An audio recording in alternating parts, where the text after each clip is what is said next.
Mocked fool cleaner saved 2 kidnapped baby. With Broom, unaware si bundusi amusku's kid.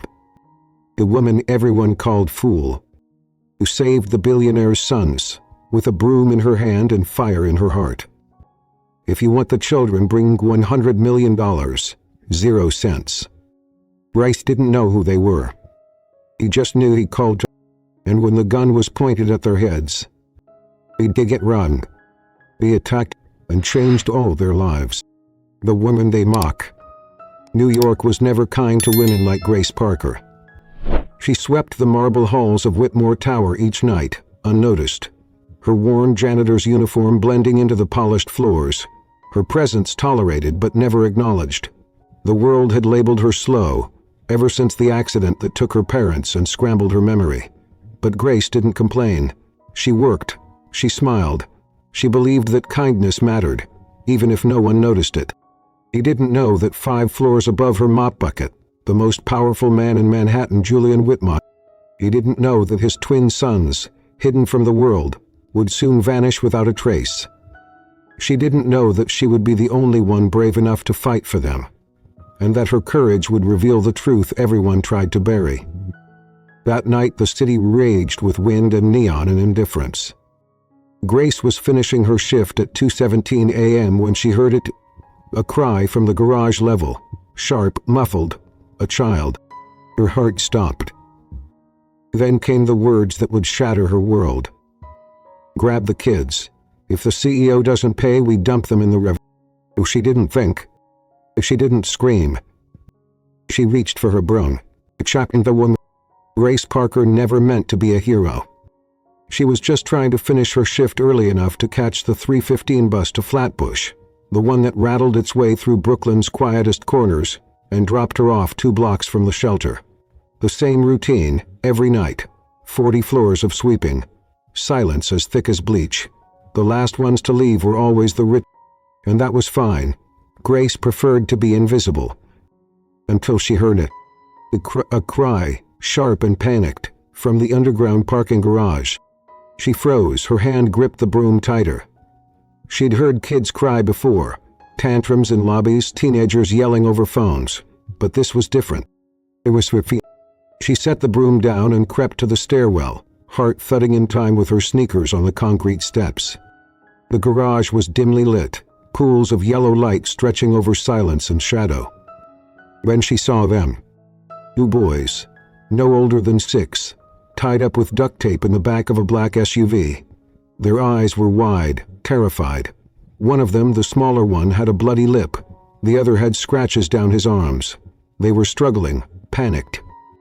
And just feet away stood 2 men, one with a pistol, the other with a phone to his ear. He told him, 1 hour, 100 million. Whitmore?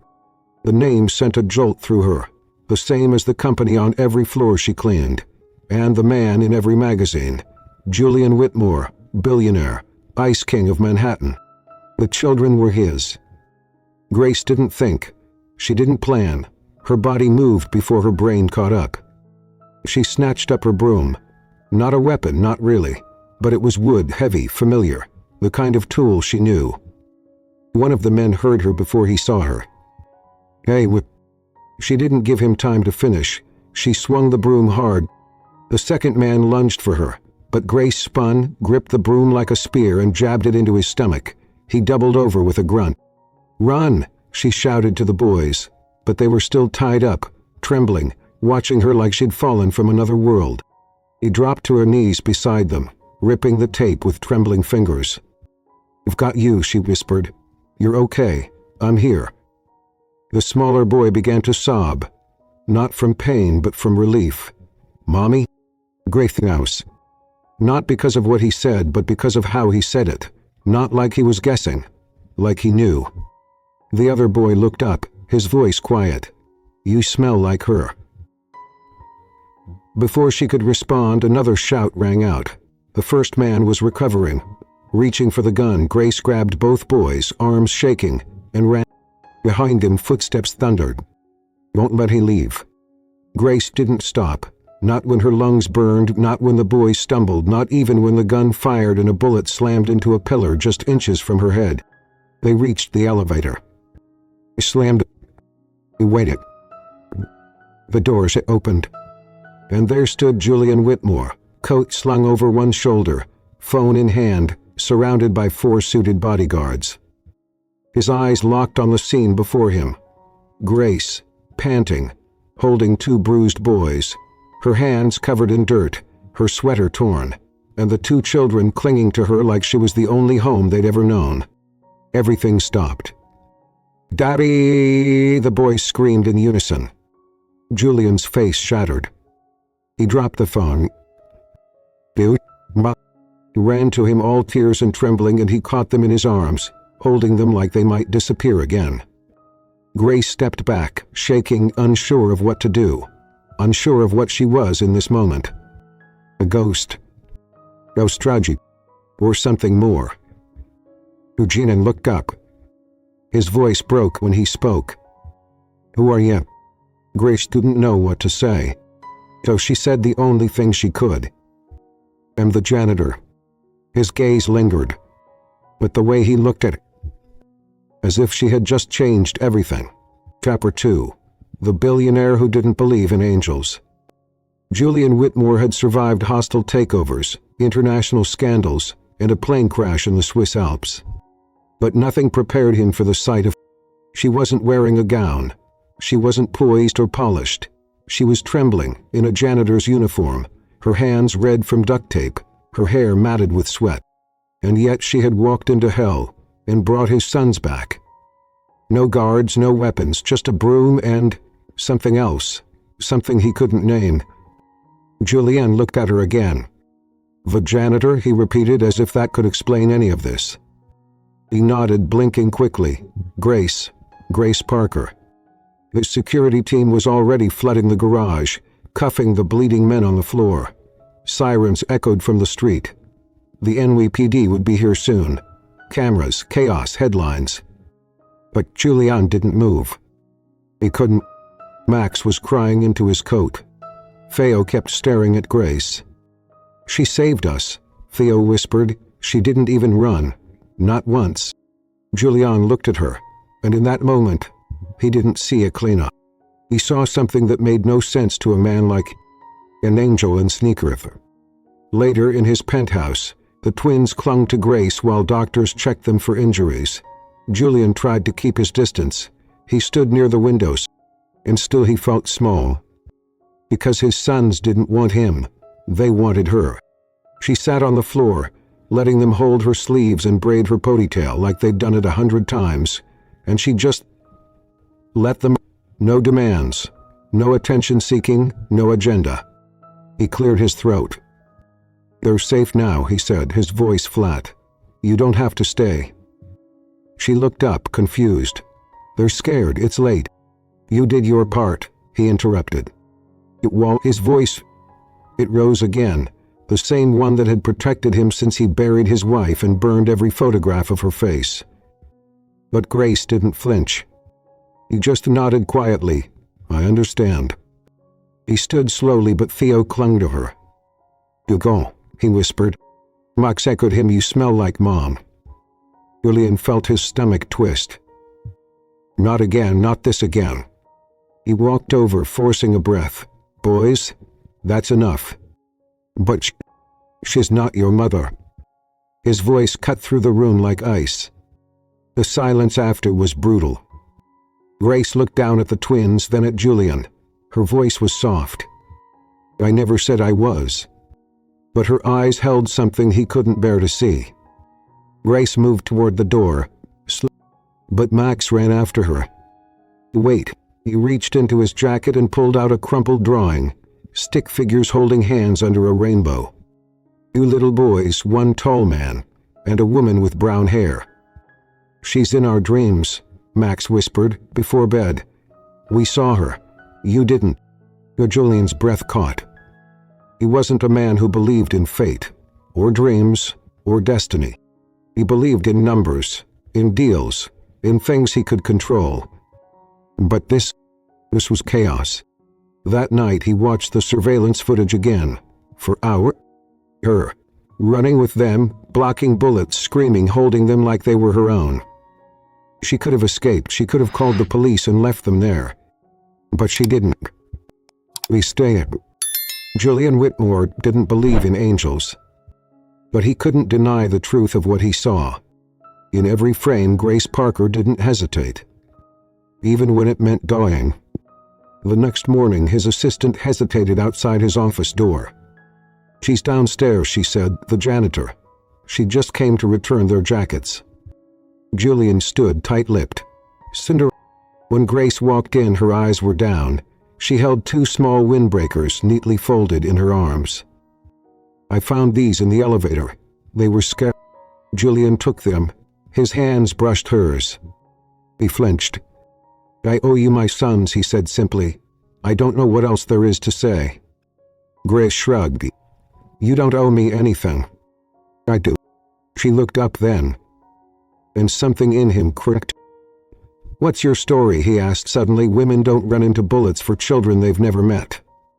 Her eyes flickered. "Hey, does he? 5 years ago I was found near the Hudson. I had head trauma. No ID. No name. Just a necklace in my pocket with Grace etched on the back. I've been kept piecing things together since." His blood turned cold. 5 years ago.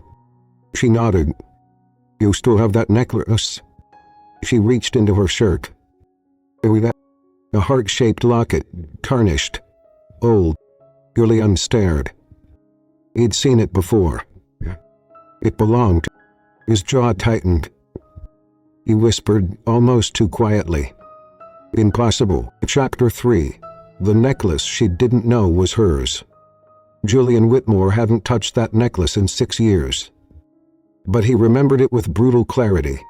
The day it disappeared from the hospital room, along with the woman who had been lying unconscious, breathing only because of machines. The woman who'd carried his sons. He had waited outside the ICU every night, watched the heart monitor flicker with hope and silence, and then one morning the bed was empty. No alarms, no goodbyes, no body. Just a note from the nurse. Patient self-discharged. No known contacts. And her necklace. He'd told himself she didn't want to be fought. He'd buried the pain beneath deals and cold whiskey, and an engagement to a woman who wore diamonds but couldn't smile without rehearsing. But now that same necklace hung around the neck of a janitor. And Julian couldn't breathe. Grace watched him with quiet confusion. "This necklace," she said slowly, "you've seen it before." Julian swallowed hard. "Was it yours?" "No." "And whose?" He could not. Instead, he walked to a drawer in the far corner of his office, one he hadn't opened in years. Inside was a leather folder sealed with dust and dread. He opened it. Photos, a birth certificate creased from too many hands. He laid it on the desk. Greg Squitmore. Her breath caught. He pointed to the date, March 6, 2018. You were reported missing the day after giving birth. The boys were born prematurely. We were told you were recovering at the facility upstate. I didn't remember this. You were in a coma, gone. He blinked, so he was pregnant. He nodded, with Thoan Mux. The words felt impossible on her tongue. They're mine. Julian didn't answer right away. Because truthfully, he wasn't sure. He had buried that question beneath so much rage and grief. When the hospital called to say she'd vanished, he hadn't gone after her. He'd assumed the worst. That she ran. That she never wanted them. And now she was standing here, holding the boys' jackets like she'd never left them. Julian exhaled shakily. "We'll do a DNA test." Rafe, he touched the Her voice dropped to a whisper. "I always felt like something was missing. I'd wake up in the night and cry without knowing why. There were dreams, a window with rain, a baby's cry, and a man standing outside, but I couldn't see his face." Julian felt the air thicken. He stood at that hospital window in the pouring rain, begging a God he didn't believe in to let her live. But she didn't remember. But he did. That night Grace couldn't sleep. She lay in a guest room 3 floors down from the boys, staring at the necklace on the nightstand. Inside the locket was a tiny foot. It was a baby, and her hair slipped down her cheeks before she even understood why. In the hallway a shadow passed, bare feet, small. Back. He peeked in, rubbing his eyes. Well, she didn't correct him. He held out his arms and he crawled into bed beside him. Theo came next, holding a blanket and dragging a stuffed bear. They said nothing, just curled into her sides like they'd always belonged there. Grace squeezed her eyes and breathed them in. Meanwhile, Julian sat in his study with a glass of whiskey he couldn't finish. His assistant Andrew stood nearby with the lab file in hand. "It's confirmed," Andrew said quietly. 100% match, she's their mother. Julian didn't move. He just stared at the flames in the fireplace. "She doesn't remember," he whispered, "and I can't tell if that's a gift or another punishment." Andrew paused. "What are you going to do?" Julian's jaw tightened. "She's not ready, and I don't deserve them, not after what I assumed, what I failed to do." "Sir." Julian turned to the fire again. "You saved them with nothing but a broom," and his voice cracked. "I left her behind." At dawn, Grace woke up to the smell of pancakes. Downstairs, the boys were laughing, clumsily flipping batter onto the stove while a private chef pandied. Julian stood behind them, in sweats and bare feet, unshaven. When Grace entered the room, Theo lit up. "Mummy." Julian looked up sharply. She whispered, "You don't have to let them call me that." He stared at her for a moment, then said softly, "They knew before I did." "Without..." She blinked back tears. "I'm not sure who I am anymore." Julian walked toward her, slowly, carefully. "You're the woman who ran to the fire for my sons, and the one who's making them laugh for the first time in years." He paused. "And whether you remember or not, you were the love of my life." Gracie looked up, eyes wide. Julian shook his head. "I don't need you to say it back, not yet, but I won't lose you again." Chapter 4. The Lie That Protected Them. Julian Whitmore had built an empire on truth that made money and laws that protected power. But nothing cut deeper than the lie he told the day she disappeared.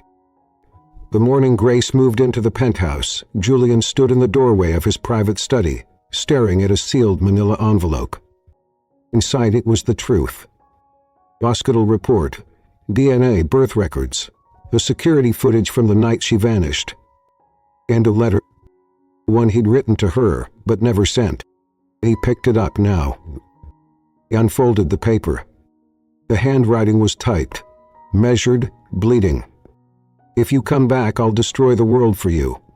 But if you don't, I'll lie to protect what we had, and I'll tell our sons you died because it's easier than saying I let you go." He folded it again, burned it, because now she was here. And the lie, the one he thought would shield his sons, was cracking in their tiny, innocent hands. Grace didn't know what to call the ache in her chest. The more time she spent with Theo and Max, the more it haunted her. They laughed like her, drew like her. Drew had even had his stubborn way of refusing bedtime. But every time they called her Mommy, she felt like a fraud. Because she still didn't remember. Not her pregnancy, not Julian's face, not the fire that stole her memory. What she did remember was the cold night outside the shelter 2 years ago, the pain in her bones, the way she clutched that heart-shaped necklace like it held her entire identity. And now that same necklace had opened a door into a life she wasn't sure she was ready to walk back into. Later that day, Grace wandered into Julian's library. It was the only room he never invited her into. He found it by accident. Doors ajar, golden light spilling out like memory. Inscribed were rows of leather-bound books, a photo on the mantel, her face brigand. Lafont standing barefoot in the rain beside Julian. She lifted the frame, trembling. He'd kept it. Behind her, his voice came soft. "You weren't supposed to see that." He turned. He walked past her, poured a glass of water, and didn't answer right away. Then, because I told them you were dead. The words shattered the silence. Grace stared at him. What? Julian leaned against the desk. His voice was low. Rick, I didn't know what else to do. When you disappeared, I thought you ran. That you didn't want them. I was angry. Broken. I told them Mommy died after they were born. Grace's chest tightened. And when they started seeing me in their dreams, he looked into me. I thought Griff was playing tricks on them. I didn't know you were still alive. He sat down. Do they know the truth now? Julian's voice faltered. Not yet. They're so happy, so safe, and I wanted to wait until you remembered. Grace was quiet for a long moment. Vivienne said softly, You didn't lie to protect them, Julian. You lied to protect yourself. He didn't argue, because it was true. That night, Max had a nightmare. He ran into Grace's room, shaking, eyes wide. They're gonna take... Grace gathered him into her arms. No one's taking me anywhere. I heard Daddy Whiskey. He said you used to be gone. What if you go again? Great. He didn't know what to say. He held him tighter. Then she made a promise she wasn't sure she could keep. I'm not going anywhere, baby. I'm your mom. I'll remember it all soon, I promise. From the hallway, Julian heard it. He leaned against the wall, eyes closed, guilt pressing into his ribs like a slow knife. The next morning, Julian made a decision. He called his lawyer. Remove the NDA from Grace's medical records, he said. Give her full access to the files. Everything from the night she disappeared. His lawyer hesitated. Sir, if she finds out what the family did... I said everything, because the deeper truth, the one Julian had hidden even from himself, was that Grace hadn't run. Right, she'd been taken. And someone in the Whitmore family knew why. In the family estate on Long Island, Julian's mother sat in a silk robe, watching the headlines scroll across her tablet. The Whitmore sons rescued. Mystery woman identified. He sipped her tea and narrowed her eyes. Grace Parker. Alive, he murmured. She turned to her assistant. Prepared the estate. We may have... Cup. Back in the city, Grace stood at the window, with Theo and Max beside her. Below, New York moved on as if the world hadn't changed. He watched the boys draw on the foggy glass, sketching hearts and stars. Then one of them wrote a word. And for a second, a flicker, a flash, Grace remembered a hospital room. Pain, like a baby's first cry. Her scream, Julian's hand in her. Then the sound of boots in the hallway, and the feeling of being taken. She gasped. The boys looked up. She smiled through the tremble. I remember the woman they tried to erase. The memories came like shards of glass. Not all at once, not clean, but jagged, painful flashes. Grace clutched the window frame as the boys ran off to fetch juice boxes and superhero capes. The sound of metal doors. Again. A scream in the dark. A woman's voice saying, "It's done. She won't remember a thing." And then silence. That was the worst part of all. Julian burst into the room seconds later. Gracie rushed to her side. "I remember," she whispered. "Whistle." His breath caught. He looked up, and for the first time since they met again, her eyes burned with fury. They drug out. Julian froze. "Someone... After I gave birth, they came into the room. A woman. I heard her voice. She said it would be easier this way, that I'd never come back. And then..." He stared at her, horrified. "Oh, do you remember?" Grace shook her head slowly. "No, but I know what she smelled like." "What?" "Rosy Watteau, the expensive kind. Cold." Julian went pale. He stepped back. "My mother..." That night the penthouse windows were dark. Julian stood in the kitchen, phone pressed to his ear. "Get me everything from that night. Surveillance from the East Wing, visitor logs, staff shifts. Everything." His jaw clenched as he ended the call. Then he turned and saw Grace standing in the hallway, holding one of Theo's tiny t-shirts to her chest like a shield. "You knew she hated me," Grace said softly. "Didn't you?" Julian hesitated. "She didn't approve. Said you weren't our kind." Graz's laugh was hollow. "Your kind? I cleaned hospital rooms while I was pregnant with your sons. I worked until the day my water broke." Julian stepped forward, regret etched in every line of his face. "I should have protected you." "Yes," she said. "You should have." The next day Julian brought Grace to the estate on Long Island. The Whitmore estate wasn't a home. It was a fortress built on marble, cyclots, and secrets. As the car pulled into the drive, Grace felt her stomach turn. The memories were stronger here. She saw herself, 5 years younger, standing at the front gate with a small suitcase, pregnant, hopeful, terrified. A maid had opened the door that day, and Julian's mother had stared at her like something filthy tracked in from the street. Now Grace stood on that same stone path. But she wasn't alone. Julian stood beside her. And the moment the front door opened, Grace smelled it again. Rosewater. Patricia Whitmore, regal in black, greeted them with a tight smile. "Well," she said, "the ghost returns." Grace Akatamutsakud. Julian stepped in. "Mother." But Grace held up a hand. "No." Patricia's smile didn't waver. "You don't remember what you were like after the birth. Hysterical, delusional. You refused medication, accused the nurses of stealing your babies. You were unwell." "I was drugged," Grace said coldly, "and taken from my children." Julian's voice cut through the air like a knife. "Did you do it?"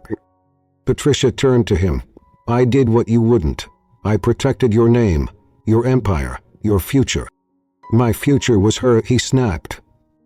"You were too blind to see it," she hissed. Julian stepped forward, trembling with rage. He erased her.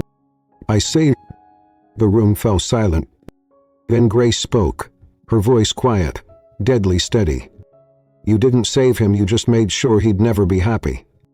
Later, Julian sat on the back steps of the estate, staring into the manicured hedges where he used to play as a boy. Grace sat beside him. "You believed her back then," she said. I didn't want to," he whispered, "but you were gone. And I didn't have the strength to go after you. I thought you left." And she was quiet. "Them. Do you still think that?" He turned to her. "No, not anymore. I think you were the only real thing I ever had."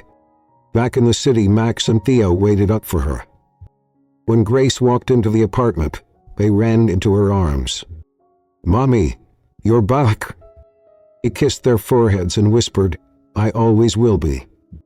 He tucked them in, and as she turned off the light, Max sleepily, "Well, we're big, will protect you too."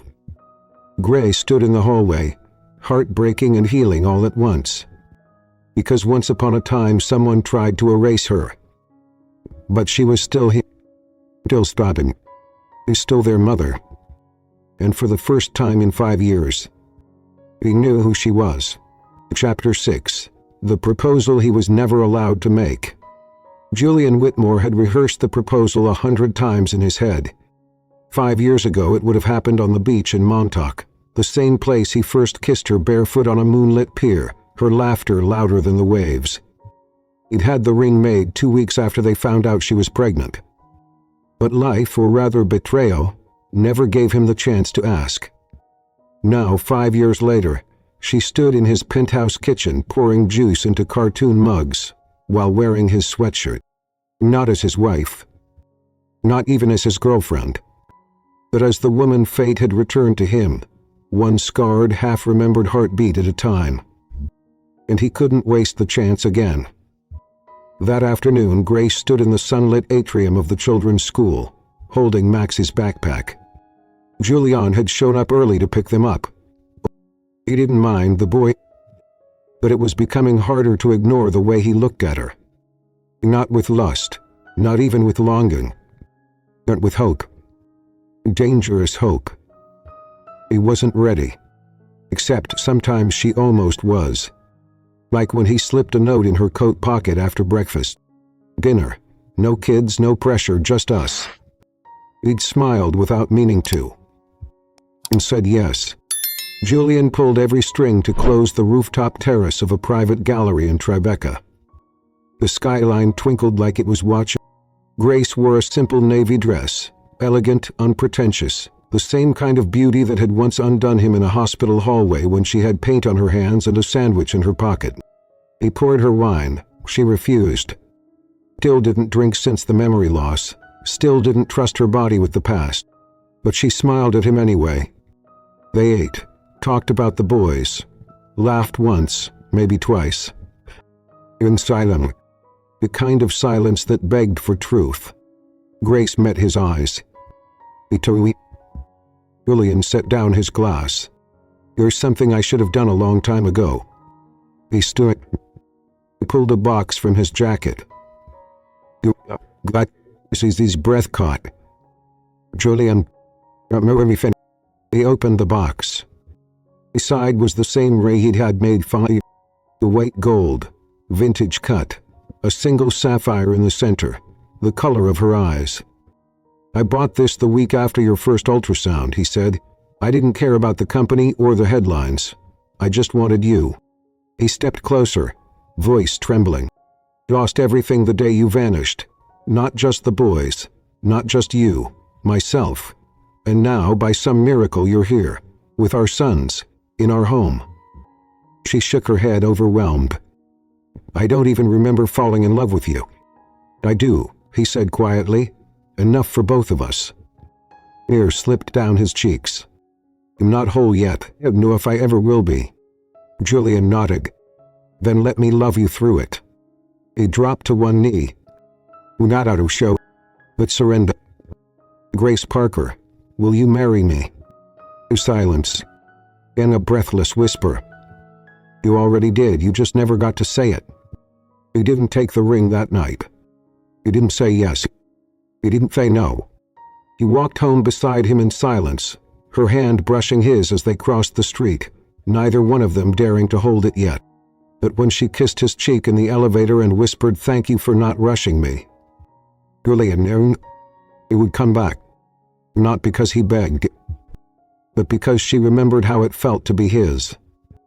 Back upstairs, Grace checked in on the boys, tucked under superhero sheets. Max stirred. Was it a date?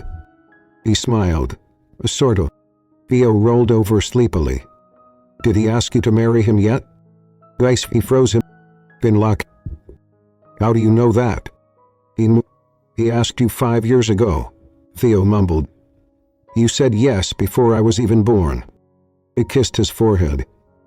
And for the first time, she didn't feel like a stranger in their home. He felt like a mother. A woman who had been loved once, and was being loved again.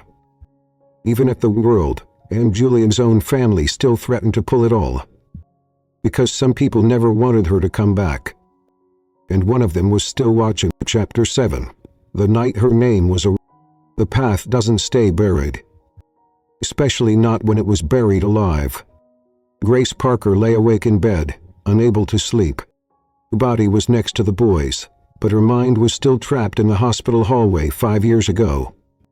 The memory had returned in pieces ever since Julian proposed. Unspoken, unelse. A foggy hallway. A voice whispering over her bed. A needle sliding into her arm. Until now. That morning, Julian received a call from an unknown number. A raspy voice said, "If she remembers everything, she dies." Then the line went down. He stared at the phone like it was a ghost, because he knew exactly who had said it, and what they meant. Grace was reading a bedtime story to Theo and Max when Julian interrupted. "Pack a bag," he said. He looked up, confused. "What? Someone's watching us. They know you're remembering. I need you and the boys out of the city." Grace's voice sharpened. "But is it her?" Julian didn't answer. He didn't have to. Grace so slowly. "No more running. I'm not after." He walked over, calm as still water. "Juliet, they tried to erase me once. They almost succeeded, but I remember now. She touched the necklace at her throat. I remember her. Later that night, Julian opened the vault beneath his study, a place no one had entered in over 5 years. Inside, tucked between merger contracts and insurance documents, was a folder labeled Patient 412A Grace Whitmore. Inside were scans, medications, one page of hand-scribbled notes from a night nurse. Subject exhibiting paranoia after delivery, refused sedation, requested police, alerted administrator at 3:41 a.m. 2 visitors entered through side exit, no log of names. Subject removed by authorized family member, against physician orders. Grace had been taken by someone who'd claimed to be her family. Someone rich enough to silence a hospital, powerful enough to vanish a mother of 2. Across the city, in a townhouse cloaked in ivy and secrets, Patricia Whitmore poured herself a second scotch. She stared at the fireplace, eyes unblinking. "You were supposed to forget," she whispered. Behind her, a tall man stepped forward, her brother-in-law Vincent Langford, head of Whitmore Holdings Shadow Board. "She remembers?" he asked. Patricia nodded slowly. She always was too stubborn to stay broke. "What do we do?" She turned. "We finish what we started."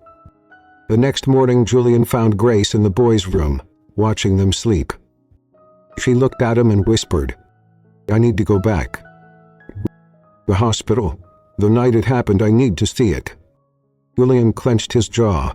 "It's not safe." "It wasn't safe then either. That didn't stop me." He exhaled and nodded. "I'll take you." 3 hours later, Grace walked into the very hospital she'd been stolen from.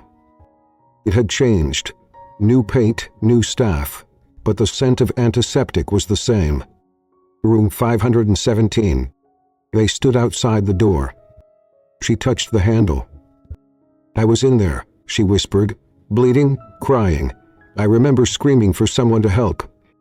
He opened the door. The room was empty, but in her mind it wasn't. He saw herself, wrist tied, crug, and down. A face. Vincent. Julian stepped beside her, watching her tremble. "I remember," she said. "He was there. He told them I'd signed a release, that I wasn't stable. He showed papers, but they weren't mine. I tried to fight, I screamed, but they sedated me." Julian's face turned to stone. "My uncle," he said bitterly. "He handled the trust when my father died. He said you were a liability, that you were going to go public, that I'd lose everything." She looked at him. He believed him. He nodded slowly.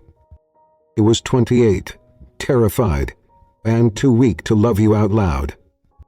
That night, Grace stood in the bathroom, gripping the sink. Her reflection stared back, older, braver, changed. He touched the necklace again, and "I should have fought harder," he said. "You were afraid. I still am. You walk away this time, by choice." She turned. He stepped forward, voice breaking. "I lost 5 years with you. I'm not losing another day." And bang. He dropped to one knee. Not with a ring this time. Just his bare hands. "You got," Grace said, and pulled him into her arms. But outside, across the street, a black car waited. In scouting, Patricia stared at the glowing windows above. "He's getting too close." Vincent lit a cigar beside him. "I'll handle it." And just like that, the second attempt to erase Grace Whitmore had begun. Chapter 8. The fire they set to bury her. Sometimes, when the past refuses to die, someone tries to kill the person who remembers it. Grace Whitmore, no longer just Grace Parker, was breathing in the pieces of her life again. And someone was out to suffocate her. The threats came quietly at first. "Break long cut a poisoned batch of strawberries delivered to the penthouse, labeled as a gift from a non-existent bakery. Then a handwritten note, folded under Theo's pillow. "You should have stayed, forgotten." Julian installed 24-hour security, changed passwords, and had the boys pulled from school. But she didn't flinch. Because when they tried to burn you once, you learn how to walk through fire. On the rooftop garden, Grace sat between the twins as they built Lego cities in silence. "I don't want to hide anymore," she said suddenly. Julian, who had been standing watch near the terrace rail, turned. "We're not hiding," he said. She looked at him. "We are, but not from them, from what really happened." Julian exhaled. "Great. Let your mother and uncle erase me." He stood. "They want me dead, fine, let them come. But I'm going to remember out loud." That night it started. The fire. Julian had taken the boys to his sister's cabin in the Catskills for the weekend, one of the only places not listed on public records. Grace stayed behind, determined to finish organizing the birth documents, hospital files, and the letter she was preparing for the press. It was after midnight when she smelled smoke. Not from the kitchen. It went from the wall. He opened the hallway door and saw it. Flames licking up the elevator shaft. Fire alarms disabled. Sprinklers. Sabotage. And she didn't scream. She grabbed her necklace, stuffed the files into a backpack, and ran toward the stairwell. On the 43rd floor landing, 2 men blocked her path. Suits, gloves, no names. "This is where it ends," one of them said. "You grab back." Her voice steady. "You'll have to kill me standing." But she never got the chance. A shadow moved behind them. A crack of a gun butt to the skull. The first man dropped. The same spun. Guyrian Whitmore stepped out of the darkness. Eyes. "You think I'd leave her unprotected?" he growled. He fired a warning shot into the air. "Try again. See where it gets you." The man ran. Julian dropped the gun. He pulled Grace into his arms. She was coughing, trembling, smoke in her lungs. "You came back," she went. He held her tighter. "I never..." They didn't kiss. There was no time for that. They ran. Down 43 flights. Into the street. The entire Whitmore Tower went up in flames behind them. Everything Julian had built was burned up. But the only thing he wanted to save was already in his arms. The news broke by morning. The mysticky woman. Julian stood at the press conference podium, Grace beside him, bruised and tired but standing. "I lied to the world," he said.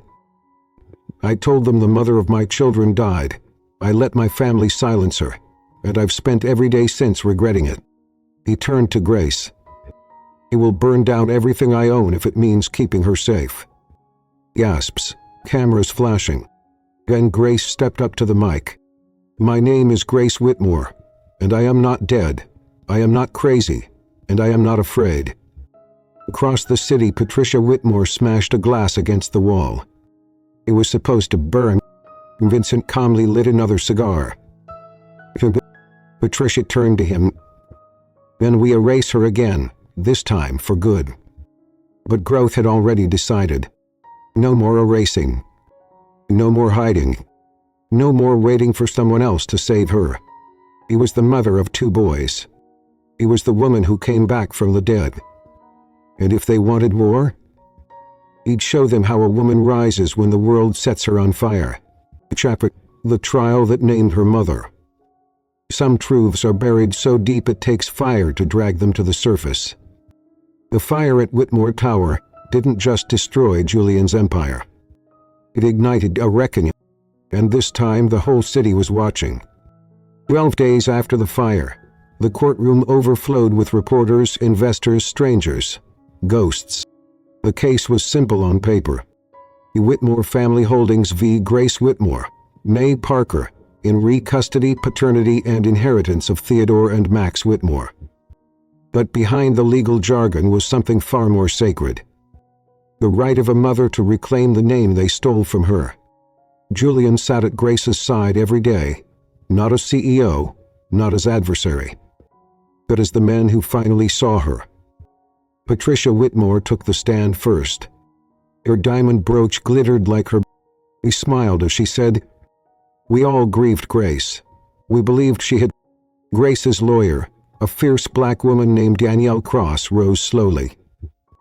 Mrs. Whitmore, you say she lost her mind, yet you provided no medical record, no legal commitment form, no psychological evaluation.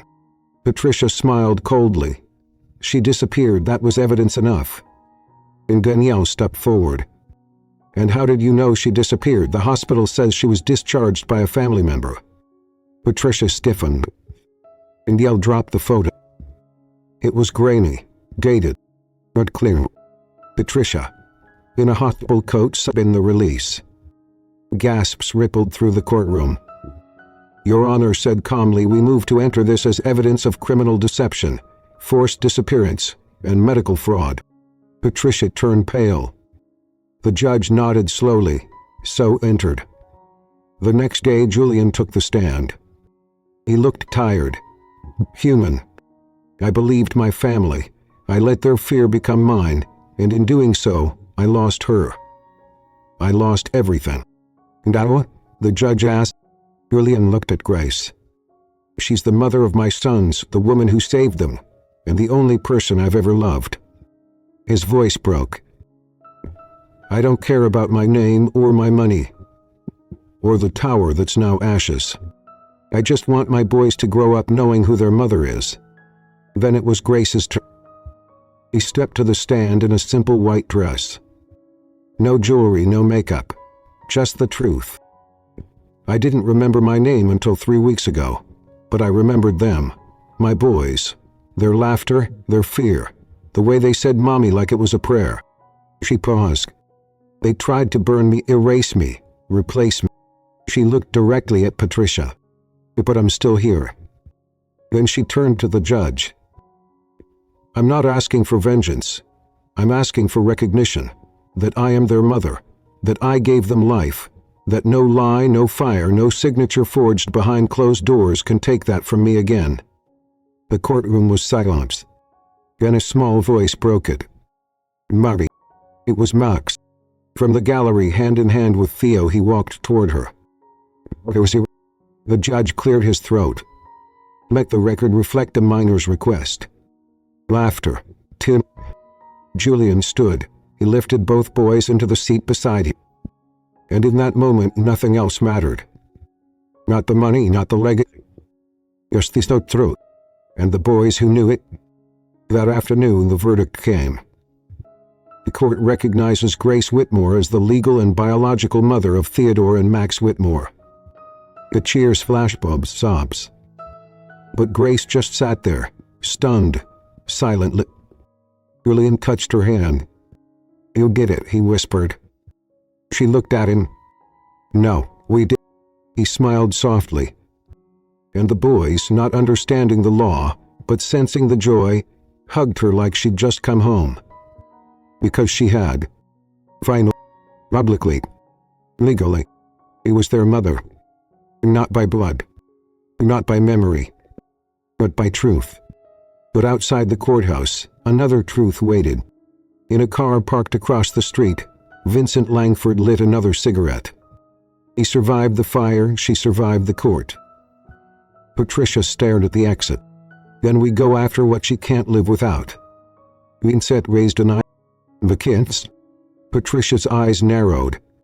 No. Chapter 10. The man she chose to stay with. Some women are forced to choose between the life they lost and the one they built in its place. But Grace Whitmore had already made her choice. He chose to stay. It had been 6 days since the trial. 6 days since the courtroom named her mother again. Julian had taken a leave of absence from Whitmore Capital, said he needed to reset priorities. But everyone in the city knew the truth. The Ice King had melted. He spent his mornings flipping pancakes for the boys. He spent his afternoons watching Grace reorganize their lives into something ordinary and beautiful. And every night, he asked himself the same question. Will she say yes? Not to a second proposal. To them. Or to this. To staying for real. Not as a ghost, or a guest, or a name on a birth certificate, but as his wife. That evening, Grace stood alone in the boys' room. The twins had fallen asleep holding hands, as they always did, their little chests rising in tandem. He knelt beside them, brushing Theo's curls back from his forehead. A single tear slipped down her cheek. Because tonight she remembered everything. The night she gave birth. The night they took her. And the night Julian stood on the other side of the glass, banging on the ICU door as she disappeared. They had stolen time. Used on memoirs. They stolen her. But they hadn't stolen this. Not her sons. Not her to love. Not the man who never stopped searching for her, even when he didn't know he was searching. Downstairs, Julian stood on the terrace, staring at the Manhattan skyline. His phone buzzed. The unknown number. He answered. A voice, cold, familiar. You were warned. One more step and she dies. Janitor. Julian ran. Gracie was already in the kitchen when he stormed in, breathless. What's wrong, she asked. Pack a bag now. But she didn't move. Julian. They're coming for you. She stepped closer. Grin. He cupped his face. Let them try. That night the penthouse went dark at exactly 1:03 a.m. A blockout. Engineered. Precise. Vincent Langford said it'd send goons this time. He came. Himself. Through the fire escape. Gun in grip. He made it to the master suite door. He turned the knob and stepped into silence. Until the light clicked on. And Julian Whitmore stood behind him, holding a gun of his own. You should have stayed dead, Vincent hissed. So should you, Julian said. The police came 30 minutes later. Grouse gave her full statement. The twins never woke up. And Patricia Whitmore. He boarded a private plane that night and never returned to the country. No charges. No final words. Just gone. But Julian didn't care. Because for the first time in 6 years, the war was over. A week later the boys handed Julian a drawing. 4 stick figures under a sun. A swing. And 1 word written in crooked crayon. Gambling. Julian choked on the lump in his throat. He handed Grace an envelope. She opened it. Inside, a deed signed over to her. The Whitmore family estate. He looked up, stunned. I don't want your money. It's not money, he said. It's home. And then, softly, if you'll build it with me. He stared at him. And finally, he nodded. That night, in a backyard full of stars, Julian held her on the porch swing, the boys asleep upstairs, the world quiet for once. I thought I lost you forever, he whispered. You did, she said gently. But you didn't stop looking. He kissed her forehead. Are you mine again? He looked up, eyes shining. No, she said, and smiled. I'm yours for the first time, a comment on the girl who finally saw the sunrise. It rained the morning Grace Whitmore visited the hospital again, the same one where her name had been stolen and her sons had been born. But this time she walked in through the front doors. Not in fear. Not alone. Fiona goes there. And Max followed behind, humming a tune she used to sing without even realizing. They stopped at room 517. It had been remodeled. The walls no longer whispered secrets. But Grace still heard them. He stepped inside. Bree knelt beside the empty bed and placed something on the pillow. Her necklace, the one she'd worn the day they tried to erase her. He left it there as a thank you to the girl who had survived, to the woman who had come back. I'm not her anymore, she whispered, but I love her for not giving up. Regine kissed her temple. The boys stood at the door watching quietly, understanding something far beyond their years. Inside the clouds parted. For the first time in a long time, light touched the bed. And Grace smiled. I finally remember, she whispered. Not just who I am, but where I belong. Where the light comes in, 1 year later. The Whitmore estate no longer belonged to headlines or legacy. It belonged to laughter. Painted walls, garden soil under fingernails, piano keys played out of tune. Grace sat on the porch. Julian stepped outside holding a tray of grilled cheese. "No phone today," she teased. He grinned, retired. Again. They loved. Not because life was perfect, but because it no longer needed to be. The boys were chasing butterflies. The world felt soft again.